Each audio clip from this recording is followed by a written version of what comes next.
Hello everyone and welcome to RTV's coverage of the aftermath of Hurricane Dorian. I'm your host tonight, Jerome Sawyer. All major airports are open, with relief aid finally arriving to some of the affected islands by air and sea.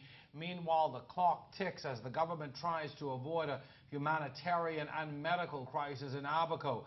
Hundreds of people were evacuated today. This as new images emerge from the devastated communities. We have it all covered for you tonight. Thank God we have life.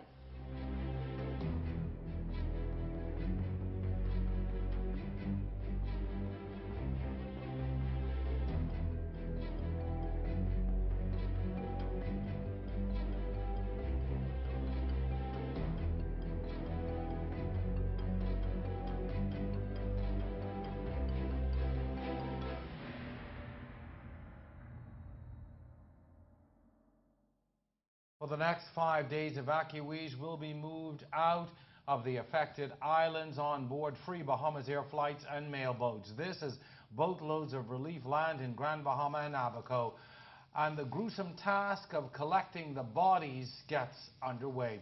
I sat down with the director of NEMA this morning for this update on the relief, rescue, and now recovery efforts. 20 minutes was all he could spare today amidst all the activities at NEMA's headquarters. Our first order of business was to discuss evacuations. The government of the Bahamas has put on a series of flights via Bahamas Air to bring people out of Great Abaco and Grand Bahama free of charge here to the capital, Nassau. Similarly, we have put on the mail boat to bring persons out of Freeport, and I've called on Mr. Tom Hanna to go down to Sandy Point, Abaco, and bring persons out of Sandy Point, Abaco from that area. There's no charge for persons coming out of those districts based on the flights that we're putting on. And what's the criteria for evacuation? Do you just show up? You just show up. First of all, we ask persons to check in with the administrator, because anybody coming on our flights, they have to be listed on, per se, a manifest. Bahamas, they will not let persons on a flight unless they are on a schedule or manifest. So I spoke with the administrator, Duncan, last night from Abaco, advising her to start preparing a first list of 50 persons or more who would be on the flight. Flight should have gone on this morning, and we hope that list of persons are ready to come out on that flight, on the return flight this morning. And they would just need to give their names, no form of identification or anything like that? The names, yes, some identification. Is in order, just at the normal check-in procedures at a air terminal. There has been a lot of frustration over relief supplies. Claims that people are not getting what they need days after the storm has passed. Relief supplies. First of all, we had a British naval vessel that was dispatched to the Marsh Harbor area. They were able to make sufficient water. They carried quite a bit of foodstuff. There's a food store in Marsh Harbor, Maxwell, owned by the Roberts or Chad Sawyer. I spoke to Mr. Roberts upon approval from the government of the Bahamas to make half of his stock available. The Defense Force has set up a command post in this food store, and in collaboration with social services and other partners, they make distributions of foodstuff on a daily basis from that point there. So he's made half of his stock available for the relief supplies. So that's the first tier. Like I said, the British ship, that's the second tier of food supplies. Our Defense Force vessel should be en route now, or should have arrived now, with additional stock of supplies that came through the NEMA system. If you remember earlier this week, the People's Republic of China made a contribution of $20,000. And within the next day, we again were able to get some $20,000 worth of food on the move towards both for Abaco and Grand Bahama. The Defense Force vessel, Lawrence Major, that should arrive in Abaco sometime tonight, with tons of supplies that came through the contributions made by the Chinese government. So food supplies is not an issue. Additionally, we have made contact with a firm, World Kitchen. They can make tons and tons of meals. They are in Grand Bahama and Abaco, preparing hot meals for persons on a daily basis. So now that's in central Abaco, but there's always the issue of the keys. Okay, we saw the challenge. So the World Central Kitchen, they have a helicopter, a fleet of helicopters, and they're likewise trying to make their way into the keys to do drop-off of food supplies. I was on a Bahamas Air flight yesterday with the CARICOM delegation doing a flyover, And I physically saw a helicopter with a hanging basket in the process of making a drop-off. So that is happening. I will confirm today that we are not missing any of the keys to make sure that persons short the keys are getting an adequate supply of food that is available on the island. What about areas of Grand Bahama like East End, West End, even like the keys around Grand Bahama, Sweeting Street, Grand Key, those keys? Again, we would have to take another look at the Grand Bahama concept, and like I said, food supplies are in Grand Bahama, but again, I have to collaborate with the NEMA office in Grand Bahama to make sure that they have a mechanism in getting supplies out to those remote areas. And from my own observations, it seems that of the two islands hit, Abaco is admittedly the worst. Abaco is definitely more challenging. The first challenge with Abaco is the single roadway going from north to south. And even though we may have an active airport in Sandy Point, you can only come up so far. Even though you have an active airport in Treasure Key, Abaco, you cannot get into Marsh Harbor. So what we've asked the British ship, not the British ship that was there, they have quite a bit of heavy-duty equipment. We'd asked them to go and check out the roadway, see how we can shore up the break in the road, and at least pack it with fill so we have more accessibility getting from this Treasure Key into Marsh Harbor, and then eventually from Treasure Key further south to Sandy Point. Simply trying to connect the road, not just a broken road. We had quite a bit of debris from falling in the Casuarina trees that were blocking quite a bit of the roadways from what I observed in the air. So we're asking them to see how they can help us with connecting the whole of the island. How are the search and rescue efforts being coordinated as well? I suspect there are still people who may be stranded, who may still be in need of help.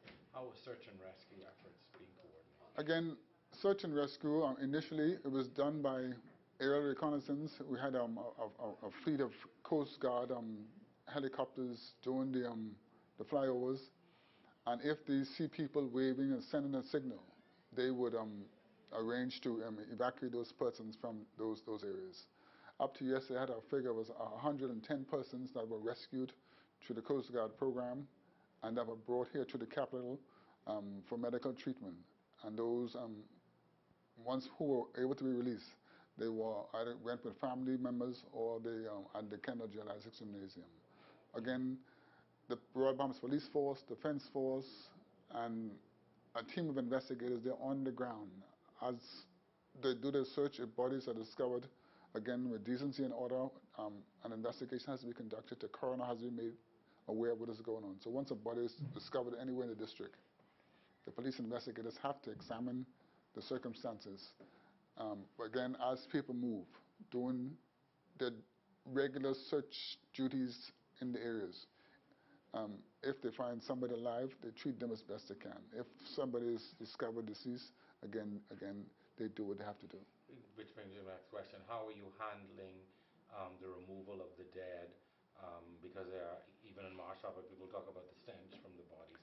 Yes. How is that being handled? Again, morticians have been, a number of mortuary firms have been contracted through the Ministry of Health, the coroner's office, the police. And their task is to secure the bodies, preserve the bodies as best they can. They have a series of freezer containers. That is a part of the process. Mm-hmm. And how will the identification of those bodies take place? The police and the coroners, they have their means of doing it. Dental recognitions, fingerprinting if they can at this stage, but they have their procedures in identifying bodies. It may take some time unless persons have a physical ID on them when the body is found. Mm-hmm. So they will not be buried at this point until they're properly identified? Oh, no, absolutely not. We then raised the issue of the outlying keys. With a heavy concentration of populations in the center of the islands, it would appear not enough is going to those areas. And flying over the keys yesterday, with Bahamas Air Jet, we were able to fly over all of the keys in North Abaco. And most of them, from what I'm observed, they are abandoned. Okay, there may be one or two persons on the keys, but no signs of distress, even though, and we also, we saw a series of skiffs or ferries going to certain destinations in the keys. So They're not absolutely deserted, no. There is connectivity with those persons who still remain on the keys. There are a lot of agencies, people, individuals who are just going in and helping. Is that all being coordinated under one banner, or are just people still going in on their own and just delivering? And do you encourage that? We first of all encourage persons to establish contact with NEMA. Let us know what you're doing. We don't just want you to waltz into an area, dump stuff on the airport strip and say, y'all handle it. And if we find that the stuff is not being moved, we start complaining. No, we want to relief supplies go into the area in a coordinated fashion. Numbers of persons want to fly into the Abaco area, but again, we know it's an active search and rescue area with the Coast Guard assets. And we don't want people trying to restrict their operations. If there's a chance that some persons can be saved, we don't want them hindered because too many aircraft are just coming either for sightseeing or just to drop off a package here. We want to be able to do a thorough search of the general area and extract those persons who need immediate medical care out of the areas. Then we eventually have to get our damage assessment teams. I need to get water and sewage. I need to get more so environmental health personnel in the area, a health sector personnel in the area, to really determine the state of the environment before we even allow tons and tons of private NGOs to go into the area. So we want to make sure we're not compounding the health risk with other persons going there until we can stabilize the area. There are reports of and even evidence of what appears to be looting, people going and taking things. What is being done to deal with that? Are those persons at risk of arrest, or what's happening? Okay, two prongs, and particularly in Abaco. The commissioner has advised that he had a standing team of 60 police officers on the island. He may have since doubled that number.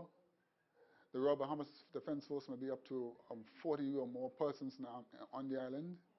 With the ship joining them over the past 2 days, that's probably another 17 Marines available to do things on the island. We must be mindful, first of all, that both the Royal Bahamas Defense Force and the police force, they're officers who had to ride out the storm.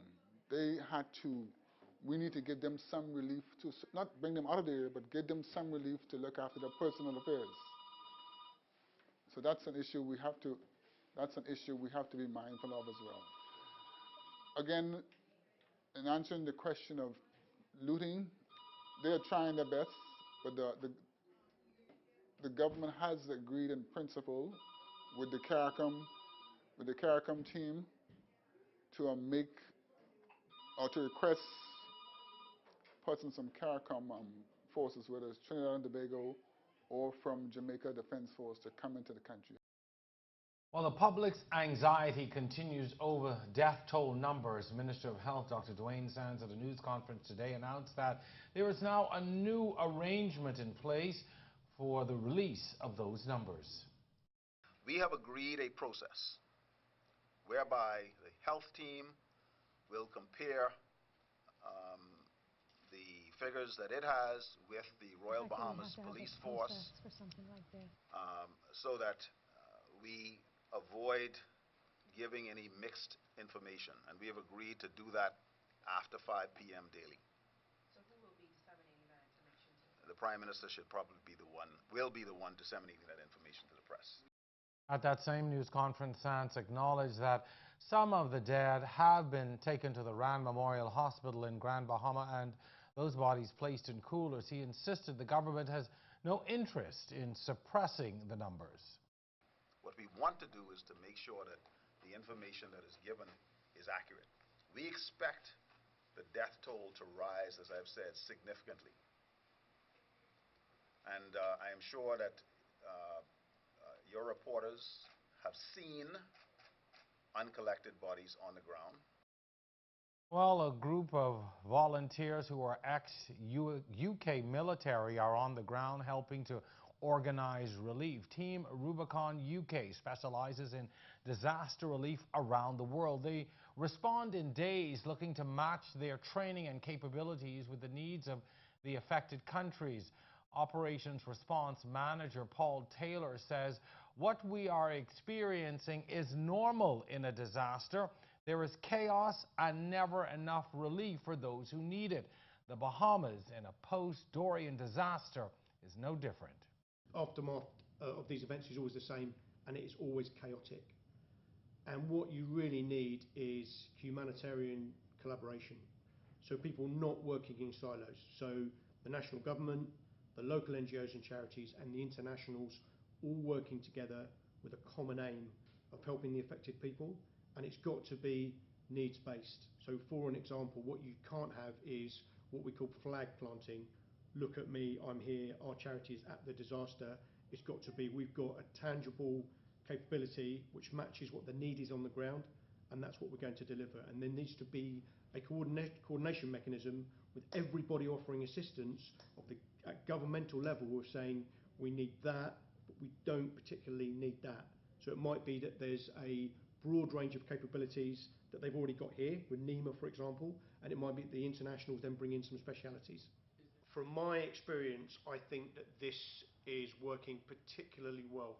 We had a really useful meeting which was hosted by the government last night, and it has been made very clear that to the internationals like us, we need your assistance and we need to work together to get your skills and capabilities to where they're needed as quickly as possible. Now, right now, a lot of time is being spent organizing that recovery effort, and while the process is frustrating, they've seen enough disasters to know that the thing to do now is prepare and support. There's not a lot that a lot of people can do except for support those who are going to do it, such as the charities like ourselves. It is chaos when you get there, and going into that area, if you don't have the ability to do anything, is not what needs to happen. So stay back, give money to the charities, but don't swamp them, and that's really key, because people will feel overwhelmed. NEMA will start feeling overwhelmed soon, and that's a really natural thing, because people want to give, people want to help. But if you're going to the area, that won't help at all. That'll just get in the way.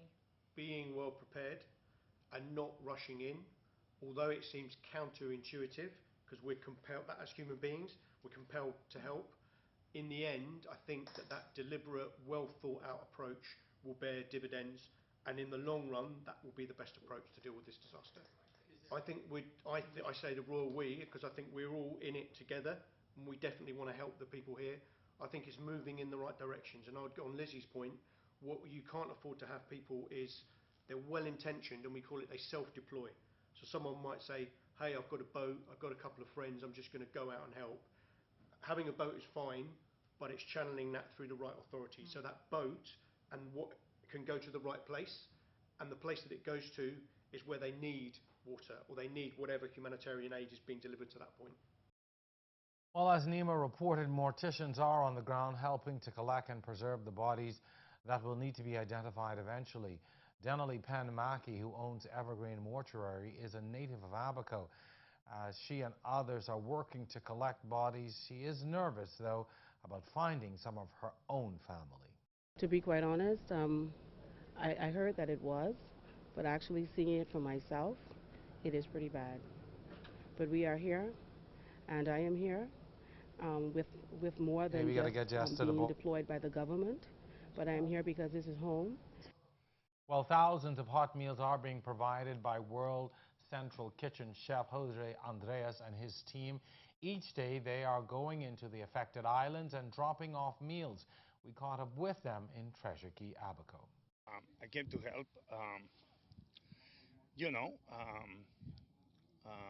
The hurricane, quite frankly, just left 2 days ago. Even it's been around for so long that, and just people are really realizing.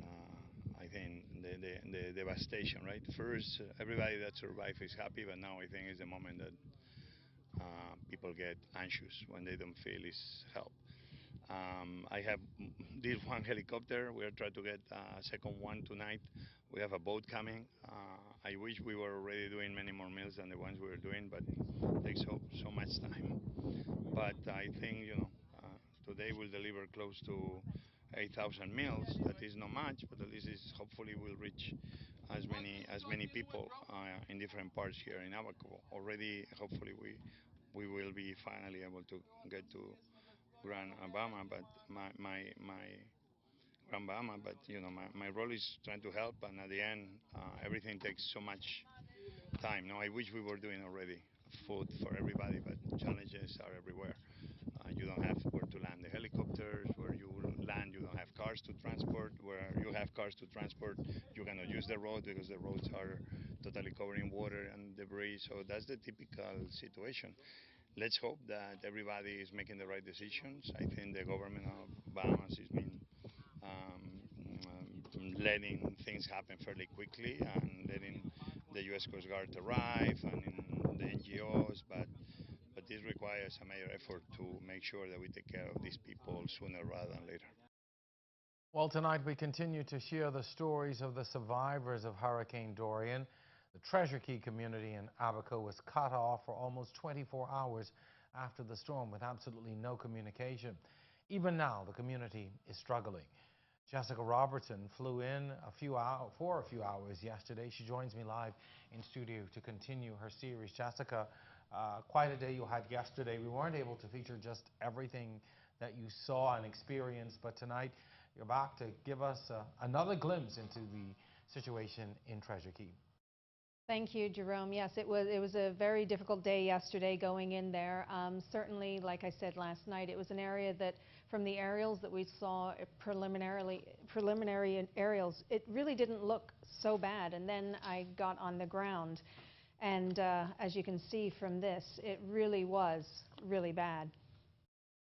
So here we're at the airport. This is at the airport when we were actually leaving for the day, and by the time we got back there, there were armed police, armed defense force. Bahamas Air had a jet on the ground, and you just saw hundreds and hundreds of people lined up, hoping to get on one of the flights. So here we are going into Treasure Key. That was the Catholic Church. If you know Treasure Key, the Catholic Church on the way into the resort flattened. And just the whole way going in, we're driving in the car. Now we're at the resort area.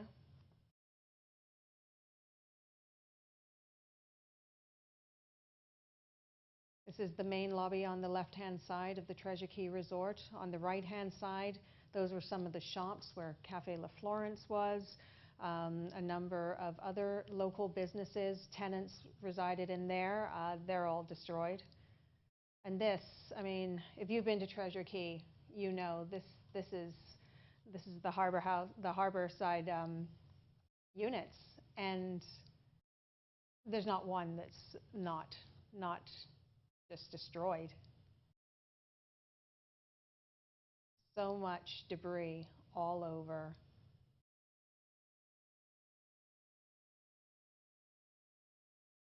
And as bad as it is, I'm not even sure that the videos can truly convey what is going on. Here we are now on the marina side, and surprisingly, on the left there, you can see a number of boats look like they made it.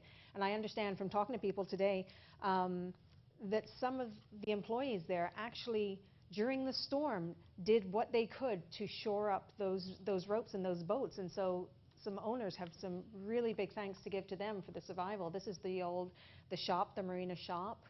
That was the marina office. This is Spinnaker's restaurant. Oh, no, now we're going into the lobby of the hotel. And it's a shame we're not able to play the audio for here. It's the creepiest sound, because really windy in Treasure Key yesterday, as you can hear from a lot of the sound bites that I had. And it's just this bang, bang, bang noise. And there's a piece of, you'll see when we kind of get up there, there's a piece of the sheet metal roof just flapping in the wind, and it's just eerie. I mean, there's just nothing left, nothing at all. So, and while I was there, I was able to talk to a couple of residents. There are people just kind of hanging out. And first up, we had Charlie Kerr.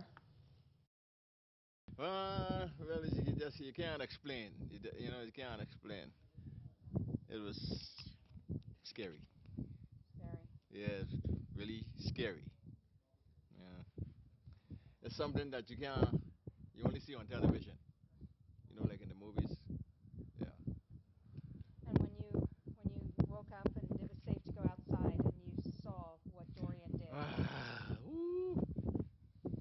didn't expect that. You know, expect to see a few little, but no, not what I saw. How long? Everything was gone. Everything's gone. Everything gone. Finish. But you just said you're just waiting to do something normal. Yeah, because I'm not the type of person to say, well, no, I'm not gonna worry. No, that's not gonna work. Fly over my brother's head,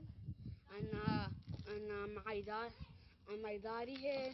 He is in Nassau right now because his hair is swelled up. You go and see his brain. So there you have it. I mean, just absolutely, and that gives you an idea. I mean, this kid he's so nonchalant about such a grave injury. But here we have, this was the first U.S. Coast Guard flight that actually landed that day, and all throughout the day, flights were going over, helicopters were going over, but nobody was landing, and people were getting extremely frustrated. In fact, this one circled around a few times before they actually landed, and didn't even think that this one was going to come, but they did land. And here you see just more of the destruction and damage here in the resort. And so they came in because we had managed to get word out via the chef's helicopter earlier that there was a woman who was diabetic and desperately needed to get out. There's no insulin there. And so she and her two sons, I think they're 10 and 12, she said, they were going. And then the crew on the ground managed to convince the Coast Guard to take this family. They're from Austria visiting. The wife said it's her first and probably last time to the Bahamas. And after what they've gone through, I have to say it's completely understandable. Nobody can fault her. Their son, he's 4 years old, and he's been through a heck of a vacation in the Bahamas. They rode it out in a car. They were staying with friends and decided that the car was safer structure than the building.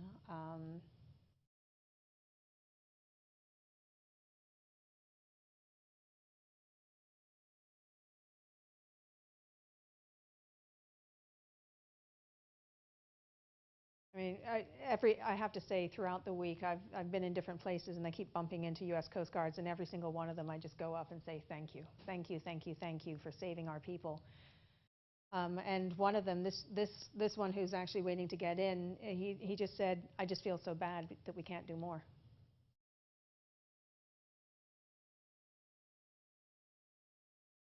So when we landed in Treasure Cay, there were people waiting to get out, and here's two tourists who we spoke to.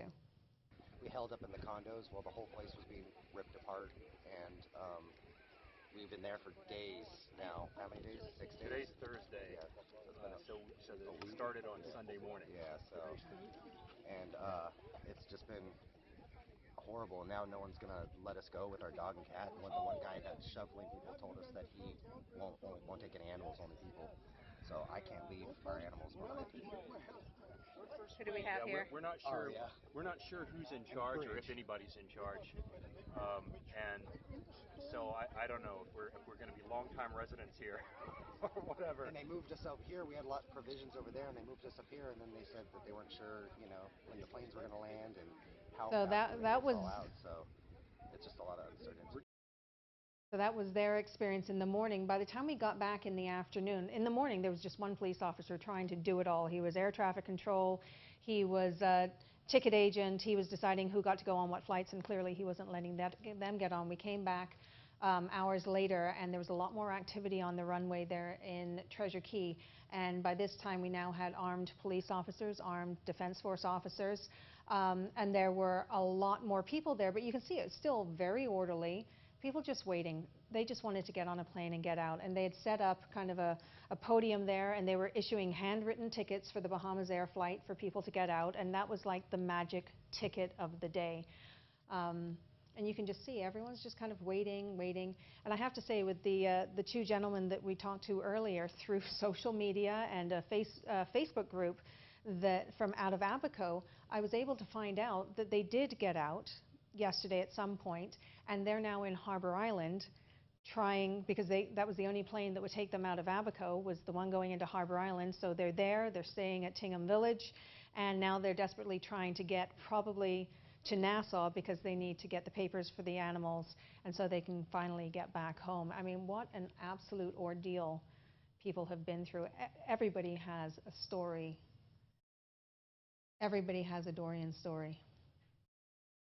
Jess, I have to ask you, today we found out that Western Air went into Treasure Key and began moving people out. You see here police on the ground in this video. You spoke about how orderly things were at the airport. And again, it sort of contradicts a bit some of the things we were hearing earlier. I wanted to get a sense from you in being there whether, whether you got a sense that order was restored or, was it a bit of anarchy before? Give us a sense from what you were able to learn. Yeah. Where we are with all of this. I think probably here we are more than 24 hours later, and I think we've got a much different situation than even I left. Nerves were fraying. They need, in all of these areas where you still have large or pockets of people, there has to be someone there on the ground to maintain law and order. I don't know that those Defense Force officers and police officers stayed there for the night. I haven't heard. Again, communication out of Treasure Key is so difficult. Sat phones only. The sat phones only work to U.S. phones, not to the Bahamas phones. It's been a challenge there, but planes are going in and out, in and out. Anyone who wants to get out, again, getting on a plane to get out of Treasure Key. But there are still a lot of people who are going to stay put. They want to do whatever they can to kind of bring back Treasure Key. I'm not sure, if you see the pictures there, I'm not sure what in the immediate time they're going to be able to do, but a lot of people don't want to leave, but they've got to be able to have a community and have law and order for those who do choose to stay. Now, as the roads are clearing from Marsh Harbor, they've had bigger issues from what we've heard in Marsh Harbor. Now people can mobilize up there. So it's a very fluid situation, and law and order needs to be on the ground, absolutely. Security, because you've got a lot of homes that have been compromised, not necessarily completely demolished, but I don't know. Compromised. They're compromised, probably not livable, but if no one's there, is there going to be anything left by the time someone can safely get in? I mean, there's so many problems and so many logistics to work out. Jessica, thank you so much for the great images. I have to say, Jessica shot those images herself. Great work, great reporting. Appreciate it. We'll see you back in a bit. Well, Reverend Lloyd Roll of Emerald Bay, East Grand Bahama, has endured 20 years of storms in his home, each time repairing the damage and moving on. But now he's done. Kyle Walkane spoke with him before heading off the island a few days ago. My story? Yes, that's my story. That's Mildred Johnson's story. Your grace and mercy brought me through. I'm living this moment. You spent Dorian in here in your home? Yes. It was unnerving, very unnerving. Watching the water come up? Watching the water come up. And I like 6, 7 across the block off the ground, as you can see. And the sea pushed the door down, and tide started rising, so I had to scramble up in the ceiling. My wife, of course, was uptown.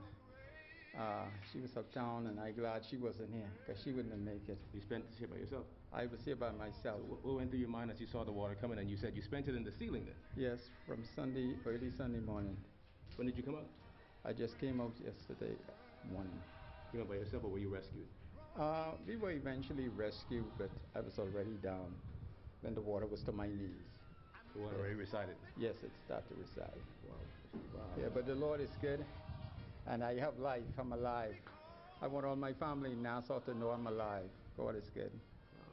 Yes. I'm glad to hear that, Pastor. Yes. So where in the ceiling were you? I was up here. But it's an air-conditioned unit, blower unit, and that's what I was on top of. Wow. Yes. At any point while you were in the ceiling, did you think that you probably would not make it? That crossed my mind. And I said if the water come up too high, I would try and swim out somehow. But the water was too rough again, of course, to swim at that. So I was just praying it didn't come up that high. But you made it. I made it. I made it. Thank God. Thank God. I had, of course, my Fidelity backpack. That's what I survived off. My energy bars and my water. That's how you made it. That's how I made it. How long have you lived here? We lived here 10 plus years. And you see that you didn't spend the storm here? No, I decided the last minute, I decided to evacuate. Me and my daughter, we decided to go. But we never thought it would have been like this because we would have taken much more valuable items. You can see the whole place is just blown away. All the walls and all the bathrooms and all the kitchen cabinets and everything, the shed and the deck and everything is just blown away. I cannot believe this. This is where the kitchen was with the cabinets, all of them are gone. That's where the bedrooms and stuff and all the nice furniture we had, everything is gone. Can't even find the dressers or nothing, everything. All the TVs and all the dishes and all the clothes and everything is just totally gone. We lost everything. Everything. Everything. What you see I'm wearing is what was given to me. Wow. Everything. Everything is gone. Yes. I can't believe this. Everything is gone. What was your thought when you came home and you saw your Oh, I burst down. When I reached there and saw the neighbor house completely gone, I break right down. There's nothing else I could do. And then all of the windows of every houses around here just blown in. I broke down because I never expected this. I thought we had water so far that we could just come in and pull out the carpets and take out some sheetrocks and start again. But I never knew the entire structure had just demolished, just wiped out.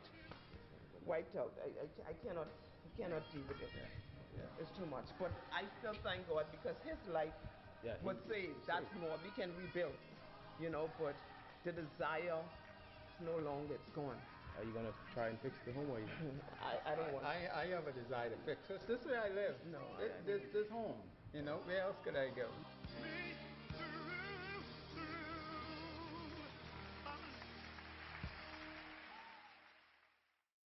Thanks to Kyle Walking, just one of many, many stories that we have brought to you and will continue to bring to you of the devastation and the disaster and the loss that people are facing in those two islands. Passengers began arriving today via free Bahamas Air flights. The government announced that the national flag carrier will be offering 4 flights daily from Abaco and Grand Bahama over 5 days.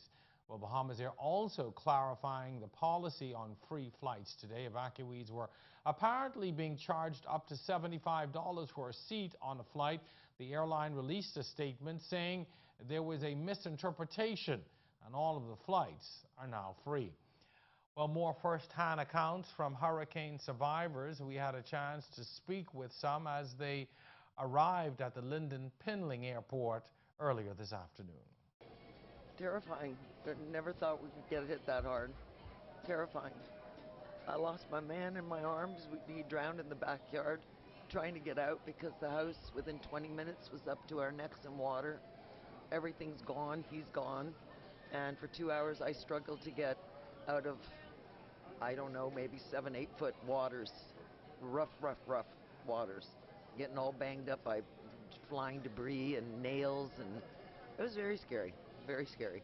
I started walking and I saw a few people and I said, please help. But everybody was so frantic, they were doing their own thing. And then all of a sudden, I didn't even know where my house was. I don't know where I was, drifted off to. But I finally did. And when I saw the devastation, I said, there's nothing I can do. But I knew that the storm was coming back any moment. It was starting to pick up. And luckily, through the grace of God, I saw lights from a police car, and I flagged them down. They brought me to a shelter. You're here in Nassau now. What's next? I don't know. I don't have a home. I have nowhere to go. I don't know anybody in Nassau. I knew I had to get out of Abaco. It's not safe. I'm with Danielle Russell, a Bahamian, originally from Canada, lived more than 30 years in the Abacos. She has nothing on her back, no documents, nowhere to go. So we're now calling the number of our friend Tracy, who doesn't even know where she is. So we're going to see if Tracy answers the phone. The number is ringing right now. No, she knows I'm here. Okay. She told me to call her back. Okay.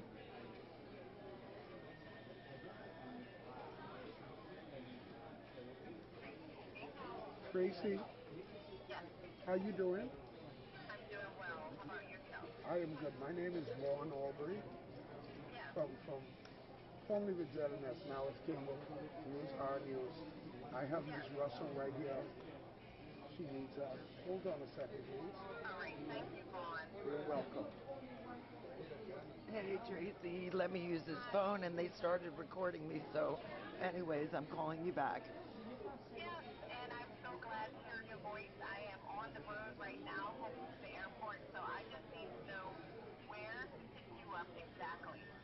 Okay, She is a domestic right at the entrance of the domestic terminal.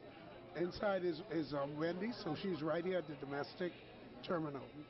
Okay, all right. I should be there shortly. I'm on Prince Charles right now. She's on Prince Charles. Breeze area. Thank you so much, Tracy. Oh, you're welcome. Thank you so much. Okay, Tracy. Okay, thank you. Thanks, Tracy. Okay. All right. Bye. Thank you very much, Mr. Older. There you have, and there will be stories like this with persons who've lived in Abaco all of their lives, and many foreigners who have made the Bahamas their home. Now they have nowhere to go, no documents, no clothes on your back, other than the ones they wore during the storm. Thankfully, Tracy is coming to pick Mrs. Russell up from the Lyndon Pindling International Airport. Of course, there was no shortage, and I tell you, no shortage, throughout the day of harrowing tales of survival. It was devastating, something that I don't want my family members to ever experience, and it's good that I'm the only person who experienced that. And I think no one in the rest of the world should experience that. Your students, have you heard from them? I have seen my students, I have heard from some, but I can't account for everybody. You know, I teach from kindergarten going to grade 10, but it brings me joy to see my students alive. And I fear that I might hear one of my students didn't make it. But so far, I haven't heard anyone yet so far. So let's keep it right there. I saw you advising one of your students just before I walked up to you. What is the issue? What was discussed, if you don't mind telling us? He wants, obviously, to transfer to another school because, obviously, he wants to continue with education.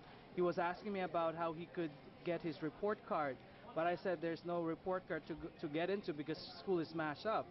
And so all that he can do is ask right now the Catholic Board of Education to see what they can do to get that report card. But right now, I as a teacher, I don't know how. I could only encourage him to continue with studies. Where do you recommend him to go? Where is he staying with family here in Nassau? Well, he said he's going somewhere, but in the Catholic education system, we have other sister schools here in Nassau, so I'm pretty sure they're gonna get to our sister schools, yes. And the others who are left in Abaco? I mean, there is really no school anymore in Abaco, so pretty much all the students will have to get out of the island and find education somewhere else. And that's the sad thing about it. What are you gonna do? I don't know. I mean, I have so many options. There's quitting, there's resigning, there's being relocated, but all these things are options. I need to pray about them. I need to think about them first. Chill out first before I make a major decision. Ever heard the phrase life interrupted? Certainly over the past few days, so many people have lived that. Well, now that the docks and airports are open, aid is beginning to pour into parts of Abaco and Grand Bahama. The Potterski Dock, a freighter captain, put his project at the Port of Nassau on hold to help in relief efforts. Vaughn Aubrey has that story tonight. Now that the ports are open, so many people are lining up to help take goods into the affected areas. Grand Bahama and Abaco. One such vessel, the IMS Commander. With me, Captain Sam Solberg. How did you get involved in this mission? Well, we were actually working in the cruise port over there, and we were here when the hurricane hit. We stayed in Nassau, and after it passed by, we heard that Abaco got hit pretty hard, so we asked the people how we could really help them.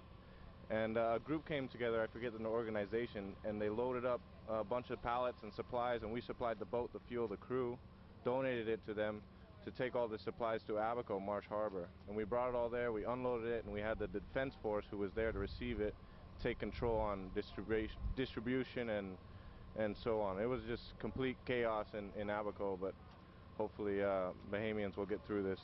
We will get through it. With me on the phone right now is Troy Garvey out of Grand Bahama, who is coordinating the efforts of this boat taking supplies to Grand Bahama. Troy, how great is the need? We have put a GoFundMe account together because we need to raise funds so we could bring things where we wouldn't have to charge people.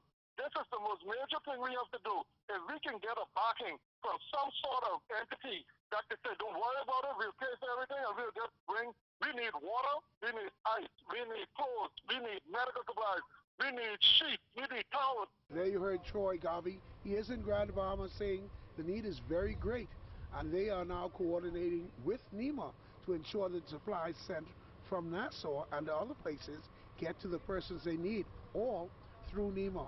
I'm Vaughn Aubrey. Back to you in the studio. Well, Vaughn also tells us tonight that that ship has been diverted back to Abaco in order to carry some supplies from the United Nations. They go to Grand Bahama, though, on Sunday. With so many people now desperate to evacuate, the situation is nearing a state of desperation in Abaco. Jared Higgs spent the day in Marsh Harbor.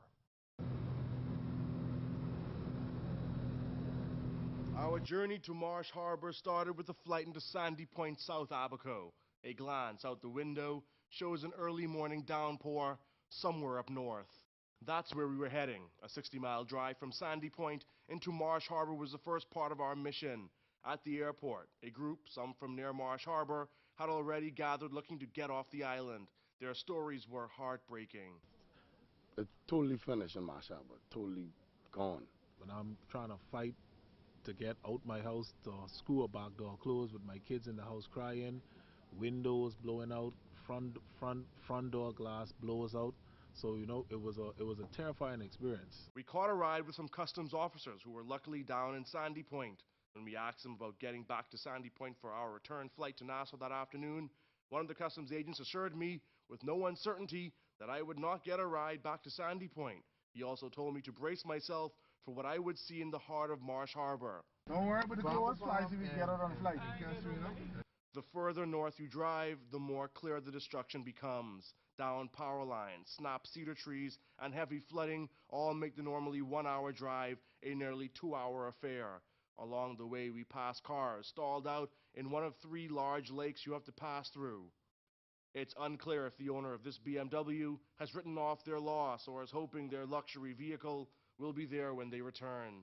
Later, a man jumps off a truck and tells the customs officer that he was robbed of $1,500 by a man with a gun. The officer gives him this advice. Your best bet is to get to Nassau. Go that way, get on the thing I'm trying to get to Nassau. We saw that man back in Marsh Harbor later on. But back to the journey. As you get closer to Marsh Harbor, the stench of death gets stronger. It is unclear if the smell is dead animals, humans, or both. After passing a group raiding Abaco groceries, we make landing in Marsh Harbor. It was like a scene out of a war movie. Outside the government clinic, hundreds gathered. Inside, dozens more were seeking treatment. In the heart of Marsh Harbor, everybody is either on foot or driving a vehicle that has sustained heavy damage. Cars with windows blown out were the norm. Officers walked around with weapons and United States helicopters whirl overhead, landing in the center of town. As soon as they touch the ground, they're off again. Residents of the migrant communities quickly whisk us away to their now flattened villages. The homes are badly damaged and some are reduced to rubble. They tell us there are a lot of dead bodies to still recover, including 3 men trapped in the rubble of a church.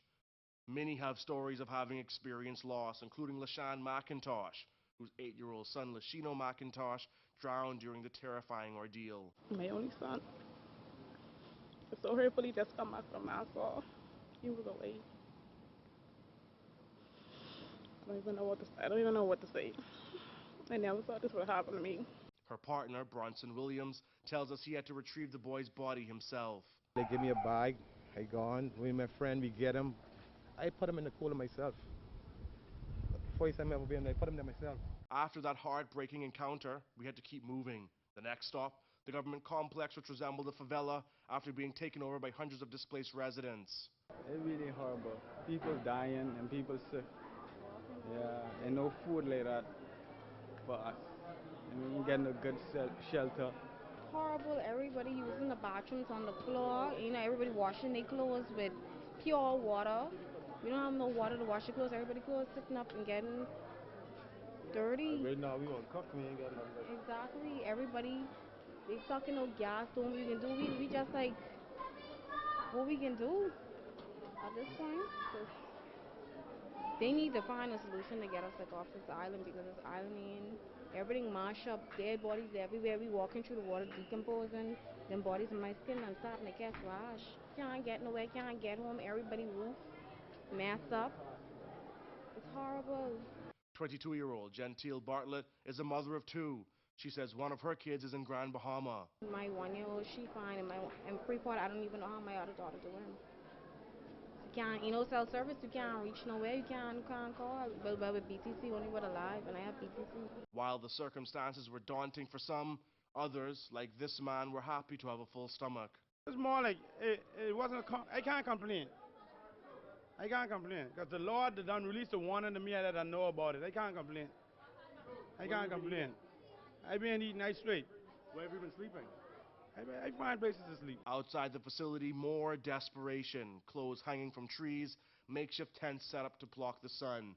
We wanted to speak to more people, but time was running out. The options were try to hike a ride 60 miles to Sandy Point or get on a flight out of Marsh Harbor Airport. We decided to try the Marsh Harbor route, and it's probably a good thing we did, even though it cost $50 and a pair of rain boots for a 5-minute ride from the government complex to the airport. At the airport, hundreds were gathered outside, the vetting at the gate prioritizing women, children, and the elderly. Luckily, we were loaded onto this champagne-colored truck transporting passengers to the waiting evacuation aircraft. We could breathe a collective sigh of relief. There we go. Well, there is no doubt that we are in a vulnerable state as a country, and many of us will be in need of a safe space. Jessica Robertson is with some people who are willing to help those who are in need of counseling, and I can tell you, a lot of us really are. Yes? Thank you, Jerome. So I'm actually joined this evening by Amanda Colson and Natalie Willis of the National Art Gallery of the Bahamas, NAGB. And I'm not sure, when we think about therapy and counseling, we think about sitting and talking about our feelings, and that's not necessarily what you're proposing here.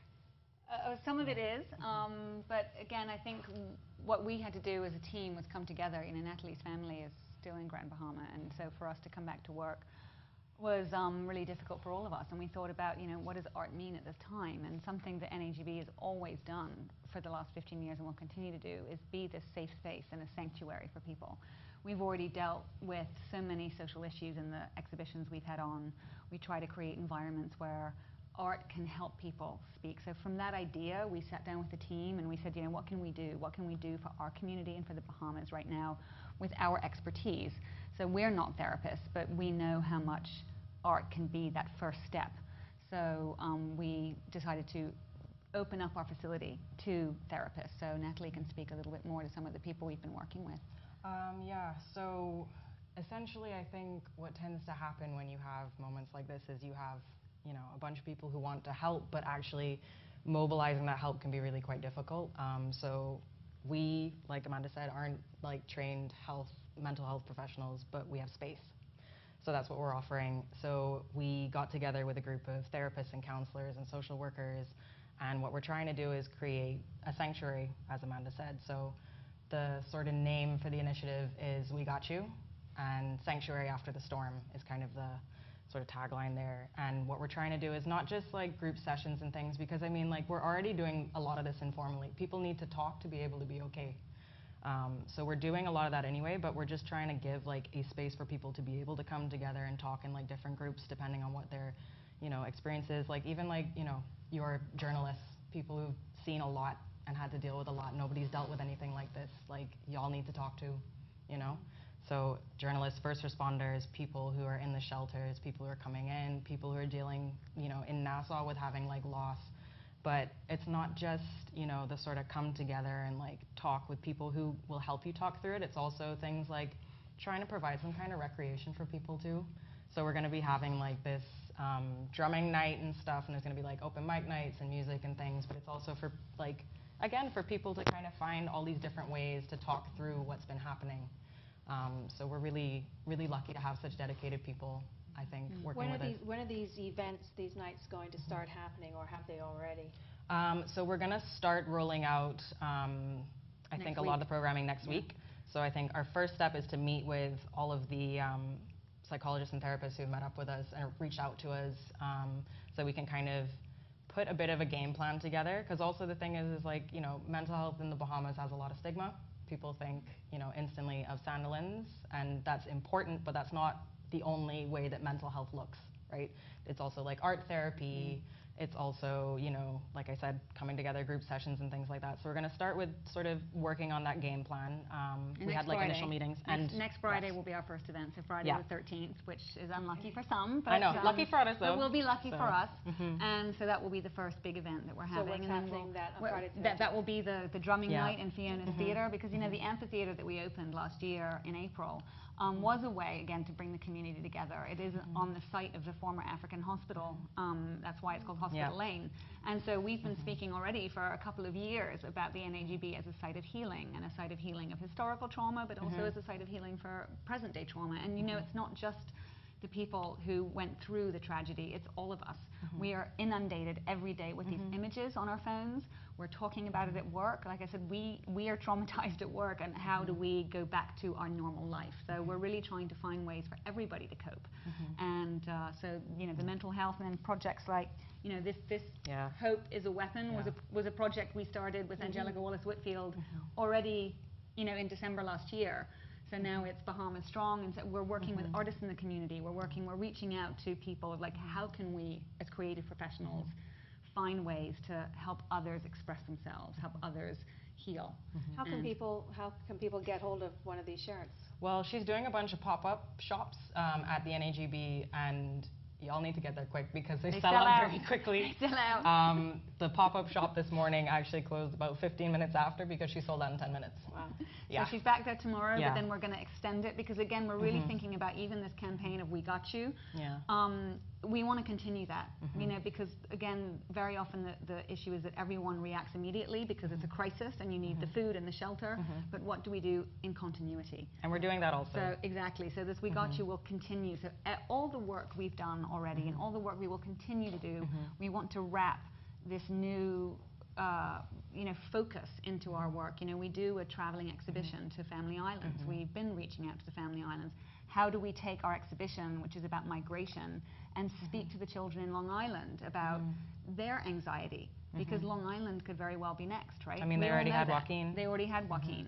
So we're really taking this issue and we're wrapping it into really everything that we do moving forward so that we can direct the institution to help our brothers and sisters. What is it about art that is so healing and helpful in a situation like this? Well, I think that's the natural pairing, right? Is like artists, therapists, any kind of creative, is like all of this is about your humanity, right? So that's kind of the natural fit. I mean, in many ways. I mean, sometimes people will just want to find something soothing. Sometimes it will be escapism. Sometimes it will be meeting a scene that you know. Sometimes, you know, again, sometimes people criticize art that is disturbing or ugly, but sometimes that's comforting to others to know they're not alone. So there's a lot of things art can do. It's a language that allows people to communicate who might not be able to find the words. And particularly for children. Particularly for children. So we are, as part of this program, with, and then some of the therapists we're working with are Darren Turnquest, Monique Wilstrom from the Ministry of Education, Kavita Garkaparthy, Jenna Christie, Zoe Powell. And we're going to be busing kids in. So we had a program last year that we started. The central bank very kindly gave us a certain amount of money to have buses available to bring kids in just to see art at the NAGB. So we're going to use that program to bus people in to have art therapy sessions, to spend some time in the gallery, to do whatever it is that we can do with our expertise to give succor at this time. Right. And with these events coming up, the one thing that comes to mind is, how do you convince people that it's appropriate to have fun at a time like this. Yeah, because if you don't laugh, you cry. But it's self-care. Yeah. And I think we have to take that time for ourselves. I mean, yes, there was even times this week that I felt guilty that, you know, that my fridge was working. But at the same time, you know, we have to care for ourselves so we can care for others. Exactly. So, and I think it's important to try to return to some kind of normalcy, and because that's a way that we can see a way to move on and to see a way past this immediate. You know, we have to have something to look to. And so I think, you know, getting together with your family, doing things that maybe you will have a laugh. That's okay. I think we're allowed to do that, despite all of this. And maybe that will help those that have been through tragedy find a way as well back to that moment for themselves. Oh, wonderful. Thank you so much, Amanda Colson. Natalie Willett. And AGB, thank you so much. And I think it's, you know, Jerome, I think it's so incredible just to see how everyone's just kind of stopping and thinking, what can I do? I may not be a fundraiser. I may not be the one to go and like sort the clothes at the Red Cross, but what can I do? And everyone's just tapping into their natural talents and skills to provide some kind of help in this situation. Yes, thank you very much, ladies. Thank you very much. I have to tell you, I'm going to put in. I'm putting in an order for one of those T-shirts. Okay, just so you know. Good. We got you. We got you. Thank you very much. Well, folks, the stories of survival from Hurricane Dorian continue to grip us night after night. Some evacuees today told of no sleep, slow responses in the hours after the storm, and an island with simply nothing. We haven't slept since the hurricane properly. Loss of home, loss of property. The response that we needed, we didn't get in a timely manner. Like I alluded to earlier, it was just chaotic. Hands were moving too slow. No one could make decisions because communication wasn't there. It was rough. As far as the eye can see, everything is damaged. Everything is gone. Number of loss of lives, no one really knows because some portions of the population didn't evacuate. We can't do nothing. We can't do anything. Why? Because everything has gone flat. And so we had to move there, evacuating people out of Marsh Harbor right now. And where I live, at least yesterday, in front of me was like dead bodies floating around the water. And you know, and it's causing a lot of seas. And you can't get out the door because water's still floating. Most part of the Marsh Harbor is still floating. And everything is just gone flat. And Albuquerque is really terrible and hurting right now. It don't make sense sending food to Albuquerque because we can't get it. Unless you get a certain areas to get it, because certain areas you cannot ride the car. And from Marsh Harbor, you can ride the Treasury, but going down to other areas, you cannot get past because it's flooded with water, 5 feet, 6 feet out of the ground. Everything is closed down. Baker's Bay, Wine and Bay, thing is gone, flood. You know, so right now, Albuquerque in a destitute need. We don't have nothing. I say nothing. The good part about it, a lot of people are being evacuated. At this time, I was at the airport this morning where I came in, and there were a lot of, in Treasury, a lot of private flights and a lot of flights, local flights coming into Nassau, Western Air and Bahamas Air, which is good. So you see people desiring to get out. Then there's still a lot of people there that needs assistance in getting out. If the government or any private entities could get involved in building the infrastructure, which is water and light back, it encourage the people to go back. But the thing is that the longer people stay away, the more discouraged they become. So if things are not put in place to speed up the process, the rebuilding process of rebuilding Abaco, or to even give them some kind of encouragement to want to go back.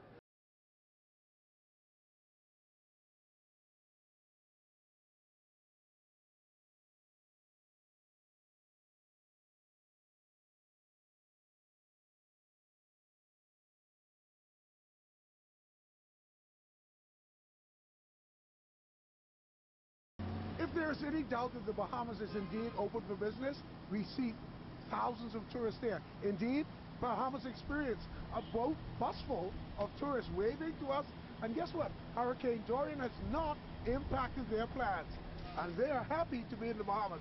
These are tourists. Where are you from, sir? Tampa. Tampa, Florida. Did Dorian affect your plans to come to the Bahamas? We thought it might, but we're here.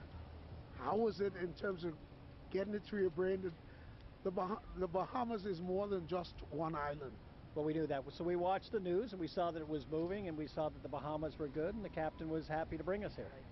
What's it like to be in the Bahamas now after Hurricane Dorian has passed? Wonderful. The weather is beautiful. The water is calm. Everything is lovely. We've spent some money, and I'm glad to see all the cruise ships here, and everyone's here shopping. What would you tell people back home when you go back? Go to the Bahamas. Go to Nassau. We were able to speak with a number of the tourists who made it to Nassau about whether Dorian impacted their plans and how it is that they are now in Nassau post-Dorian. Oh, it's amazing. I'm glad I'm here. Look at the water. Look at this. Beautiful. Everything is beautiful. My life is beautiful. Thank you for coming. Oh, I'm happy to be here. Not change coming on the ship because we wanted to come and support the local people and make sure we did everything we can. And we're on the Royal Caribbean ship and they're doing amazing things. They're pledged $1 million to the Bahama Islands. They're also matching anything that we donate on the ship, and they're matching dollar for dollar what we're donating. And we said the best thing we can do is get off the ship, come here, and enjoy your beautiful island. Tiki Bikini Hut owner Byron Coley Austin says now is the time for Bahamians to act. We're giving 100% and we're going to make sure that every guest leaves the Bahamas happy. We know the importance of injecting, and no matter how small the business, we're going to make a difference. And also, the Tiki Bikini Hut, what we're going to do is from now and indefinitely, as long as it takes a year, 2, 3 years, anyone from Grand Bahama, Abaco, come on down to Tiki Hut on Junkanoo Beach. We're going to give you free breakfast, lunch, and dinner. We're going to extend it to 50 people every day. No questions asked. And Nassau is bustling today because thousands of tourists are here, many aboard cruise ships here in Nassau Harbor. And regarding the rebuilding of Grand Bahama and Abaco, this year's Independence theme, United We Stand Bahamas. But guess what? Most importantly, together we can. I am Vaughn Aubrey. Back to you in the studio. Well, we wanted to end our broadcast tonight and even end our week of broadcasting on a softer, lighter note. It's been a very difficult week. We've spent a lot of time talking about the destruction, and we purposely wanted to leave you with something that inspires a bit of hope. Despite all of the death and destruction and all of the mayhem and even chaos and everything that is happening, life is continuing. And those of us who are unaffected must carry those who need us at this time. And that's what we have to accept. That's what we have to remember. And I mean, hope is a weapon. Yeah. Those shirts, I mean, it says it all. If you have hope, you can keep going. Yeah. You know, I listened very intently as we spoke earlier to Paul Taylor from Team Rubicon. This is an organization that specializes in disasters. And they told me they've been to earthquakes and tsunamis, and they go all around the world. And, you know, he said, what we are experiencing here in the aftermath, in the immediate aftermath of this horrible storm is not unlike what happens in every disaster. And it's important we, even though we're frustrated, we're angry, we want to get our people out, we're scared, we're sympathetic, we have to keep things in context, and that's so very important. But one of the things he said, and I asked him in the interview, I said, you know, so many of us feel helpless because you're on another island, you know, as you said earlier, you sort of have that survivor's guilt. What do you do? And he said, you support those who are in it. You donate, you give, you encourage, and you prepare. You get into your groups and you prepare to help. We have a situation where we have thousands of people now showing up in New Providence with nowhere to live, some of them with only the clothes on their backs or a suitcase in hand. They are completely dependent upon us. And I'm just encouraging people now to think about how are you going to help, you know, your brothers and sisters, your family members, your friends, strangers. How are you going to help? Complete strangers. You know, it's been interesting throughout the week, you know, different places that I've been covering the stories. And And it's just been really interesting that there are people who I've met, and just by being able to offer a little bit of help, I feel like I've made like lifelong friends in 5 minutes.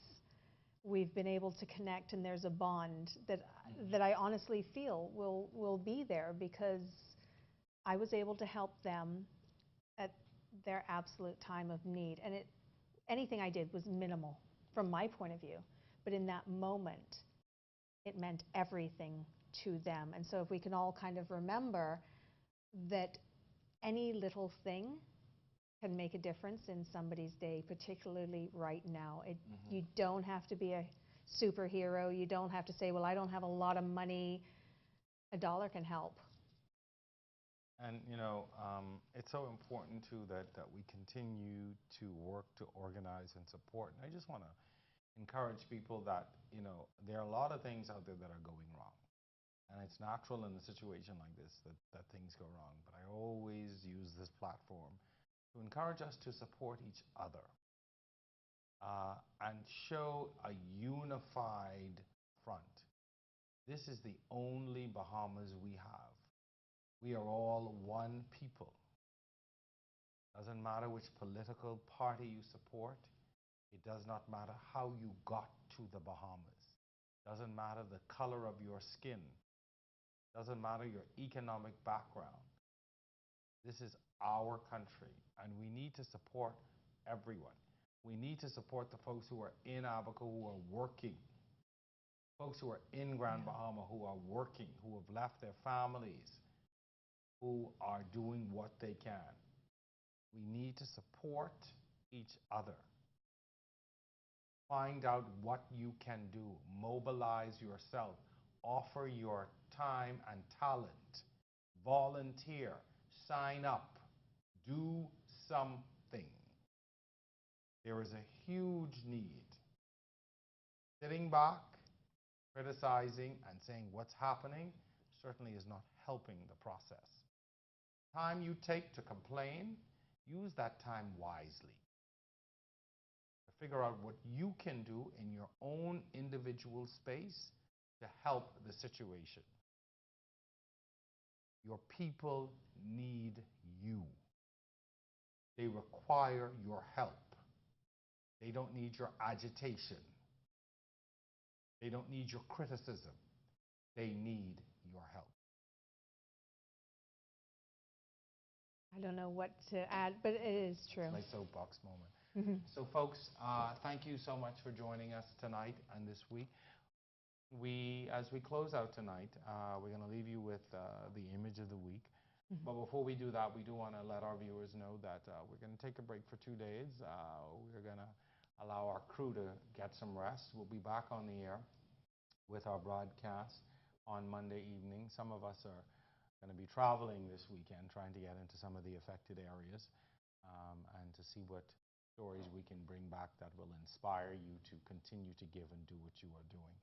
We thank you so much for joining us and staying with us. It's been a tough job. I can't say enough how grateful I am to my crew who continue to support me, who continue to work every night under some extreme conditions to get this show on the air. I appreciate you all so much.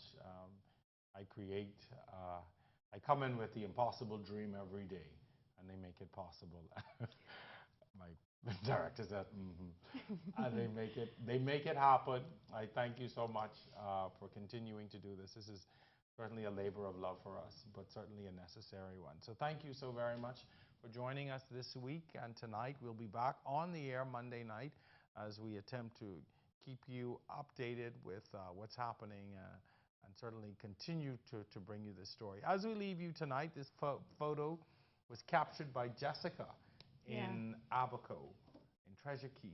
Yeah, Treasure Key yesterday, and all these little boys were just playing around the medical center while people were being taken care of inside, and it was just so joyful to see them. They just didn't have the care in the world, which is amazing after what they've all gone through. And they're all playing, and I didn't find out until a little later that the little boy on the left there, he's from Austria, and he actually doesn't speak a word of English, but it didn't matter. They were playing. They were the best buddies. And before we left, that evacuation helicopter with the Coast Guard that came out that afternoon.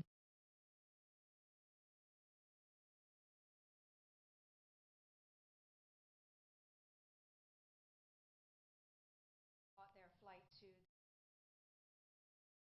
Well, folks, that's our picture of the week, letting you know that hope lives on, and there is a glimmer of hope, and there are other stories like this all over those two islands tonight. So as we leave you, thank you so much for joining us. We'll be back on the air Monday night at 8. Thank you so much on behalf of my entire technical team, my very competent co-host. Thank you for watching. We'll see you Monday night. Thanks, everyone.